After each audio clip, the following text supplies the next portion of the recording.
Not all valedictorians become successful. But not all successful became valedictorian. Dahil ang totoong laban ng buhay, hindi yung school.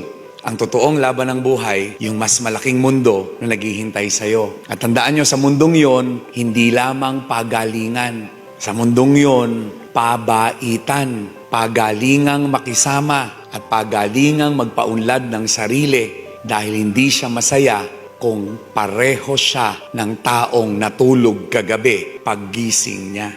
Ang totoong hamon ng buhay, paano ka mas magiging magaling dun sa ikaw na natulog kagabi. Kung mamayang gabi, ibababad mo ang utak mo sa negatibong mga bagay sa paligid mo, gigising kang lutong-luto sa pagiging negative. Pero kung pagtulog mo mamayang gabi, ilalagay mo ang utak mo sa kaisipang magpapayaman sa'yo, magpapagaling sa'yo, at magpapabuti sa'yo, magigising ka bukas na babad ang buong pagkatao mo sa positibo.